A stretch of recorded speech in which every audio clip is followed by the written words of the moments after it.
With year-on-year inflation rising to 34% and the naira falling over 5% since May, Nigeria's Monetary Policy Committee faces a crucial decision to maintain its hawkish stance or hold steady to allow this year's 750 basis point hike to take effect. This fourth MPC meeting of the year marks a pivotal moment under the leadership of CBN Governor Olayemi Cardoso. The MPC must navigate a complex economic landscape of rising inflation and currency fluctuations. Investors, analysts, and policymakers will be watching closely today. Welcome to our special broadcast of the MPC decision today. And regionally, the South African Reserve Bank and the Central Bank of Egypt recently held rates steady, while others are weighing options.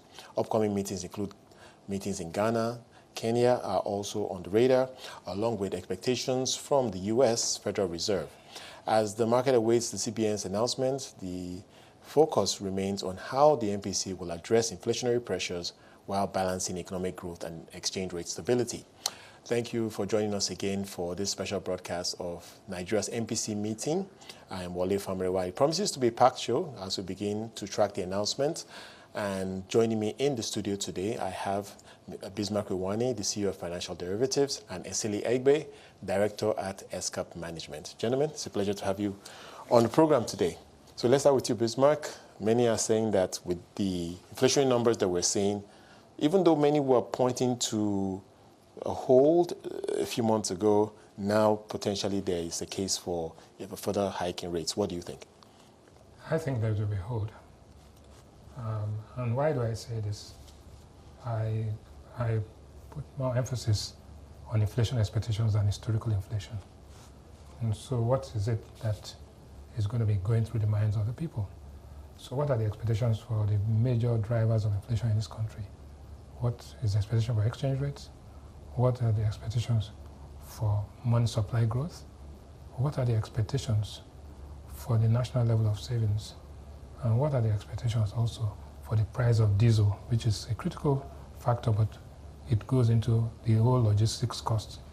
So when I look at this and I say, okay, irrespective of what's going on in the Dangote refinery, we know that the price of diesel today is at 1,180 naira a litre, down from 1,600. We know the exchange rate is at about 1550, 1560, down from the high, and it's relatively stable.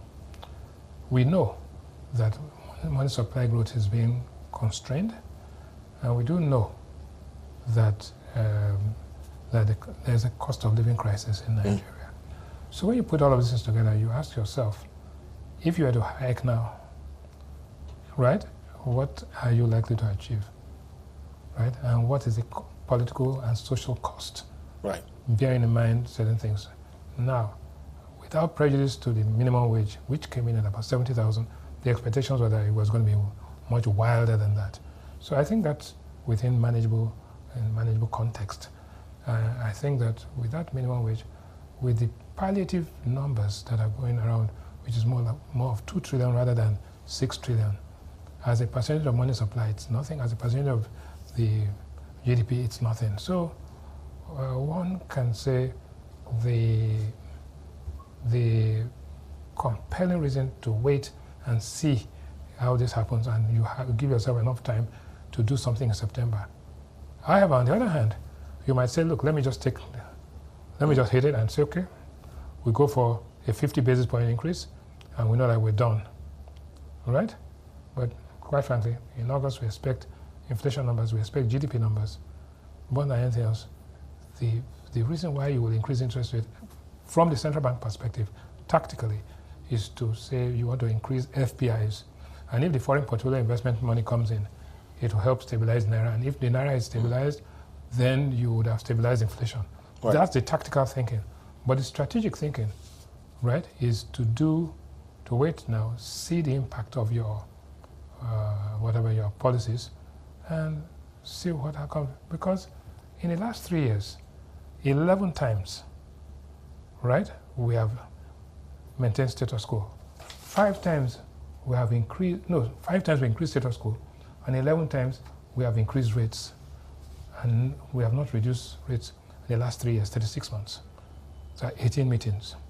So chances, in my own judgment, is that, and cumulatively, we have increased interest rates by 14.75%, while inflation has actually increased by 16.81%. So the inflation and interest rates are tracking themselves.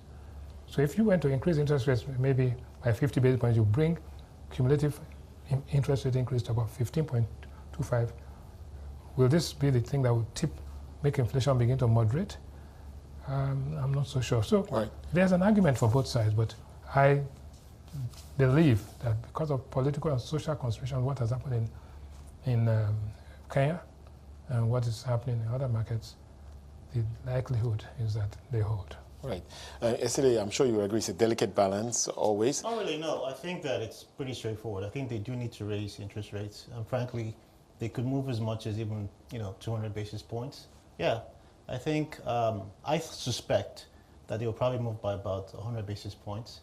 If you look at the minutes from the last meeting, they did suggest that they would need to raise interest rates further. And I think the simple reason is that you can't have a situation where the central bank is tightening and the fiscal side seems to be quite expansionary. So that kind of counters the move on the central bank. So I think that the central bank would then need to overcompensate to try and sort of mitigate the inflationary pressures. The other issue I would add is that the inflation rate, the exchange rate isn't quite stable yet. I think there's a lot of downside risks. Right. And if you look at where investor confidence is today, international investor confidence particularly, it is very low. We started out improving, but we got to a point where, guys have just said, look, I'm not seeing consistent reforms. I'm not really confident that the current administration is capable of delivering some of the, the big, ticket items. But will a rate hike compensate for that uncertainty? Do you think that would get them more comfortable, or no, it's not just or is the rate hike impacting the dynamics that would cause the exchange rate to be stable? That's what I'm saying. So it's not just that, but it's a combination of issues that I can talk about. That would also include, for example, just also helping to boost the credibility of the central bank. Take, for example, what are they doing with respect to reforms within the central bank? Are we going for an inflation targeting sort of framework?